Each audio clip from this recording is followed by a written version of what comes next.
Welcome to Friday's Market Wrap-Up here at Wealth Creation Investing. Matthew Buckley, the Chief Investment Strategist here at WCI. And, well, you wouldn't be able to tell by looking at the stock market right now, but macroeconomic data that came out this morning, absolutely horrible.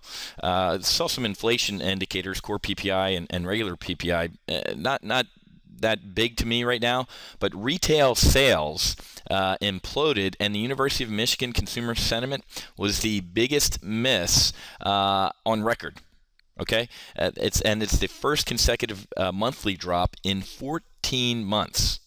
Huge, absolutely huge miss, and just shows that this the quote-unquote recovery in the second half of this year is faltering. And the consumer is that canary in the coal mine, and the market, folks, is just kind of whistling past the graveyard right here. Dow is up 40-some points. The SPUs are flat. And, taking a look at the VIX, it just shows that, in my opinion, VIX is up a little bit here when I'm shooting this. But this is all confirmation to me that I believe that the taper is priced into this market. So remember that next Tuesday and Wednesday, the Fed, the FOMC meeting will conclude on Wednesday, and analysts are expecting 500-pound heads are expecting that the Fed is going to ease off the accelerator there to the tune of about $10 billion. So slow their asset purchases to about $75 billion net. And that's why the market is just kind of drifting sideways to up here. Seen a significant rally this week in the market, and it just doesn't make any sense. Now, a little bit of a relief rally, obviously, from the slapstick comedy of Laurel and Hardy, Obama and Kerry, and obviously that's a little bit of a weight off the market, but all that does is kick the can down the road, folks. Syria isn't going anywhere. Chemical weapons aren't going anywhere. If you think the guy's going to turn them over and Russia's going to oversee them, or United Nations, it's fantasy. You also believe in unicorns. So it's not like that is going away anytime soon. But as you can see, a little bit of a relief rally on that news, but we're starting to move a little bit sideways here the rest of the week. But that tells me that the taper, in my opinion, is priced in. We actually might see a buy on the news next week, unless, and here's the important point, folks, unless the Fed shocks to the up or downside, meaning the Fed comes out and says, you know what, the economy is soft, and we're going to keep our asset purchases right here at $85 billion. Well, then we have a rip-your-face-off rally.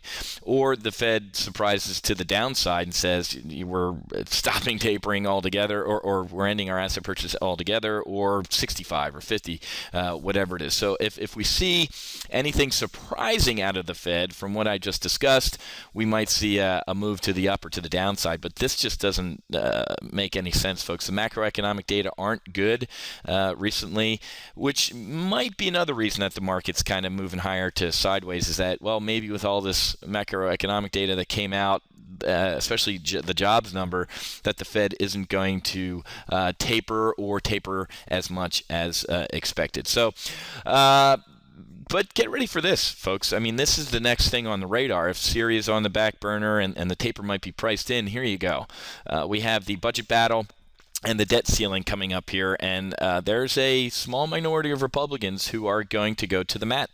Now, the House leadership, Boehner, Cantor, all those folks are trying to do a little Rodney King and can't we all get along, but there are a lot of Republican congressmen out there who are like, nope, this is it. You folded like a cheap suit on sequester and the fiscal cliff, Mr. Boehner, and it's not going to happen this time. So we might see a lot of volatility. I don't think the government shuts down. The Republicans would shoot themselves in the foot, but there are folks out there who would not. I wouldn't mind a government shutdown. We really need to burn this thing down and start with a clean piece of paper, because we are really driving off into a fiscal abyss here with entitlement spending. And great report yesterday I read out of France how they're stopping all their tax increases on the rich because it's simply not working, and they're going to look to budget cuts. Now, out of the European countries, France has been the one to kind of follow the United States model of let's tax the rich and not cut spending, and quietly, even the socialist president, Francois Hollande, is saying, you know what, this ain't working. Let's stop trying to go after the rich because we didn't get any money there.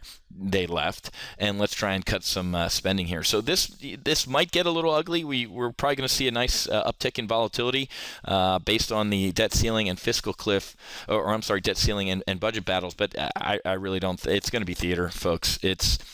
we'll see the same thing out of Washington that we see every day. Zero leadership, and they're going to kick this can down the road again, as they always do. Okay, so get ready for next week. Make sure you tune in for Monday's Market Outlook, where we'll discuss what's going on with the Fed, and make sure you sign up for our live trading event next Friday to discuss all of this, the result of the Fed's tapering, the debt ceiling, the budget battles, and how I'm going to be trading it in the model portfolios here at Wealth Creation Investing and also over at Top Gun Options. So click on the link in this email to register for that live trading event, and I will talk to you guys next week. Happy hunting. Make sure you hedge. Have a great weekend. We'll see you.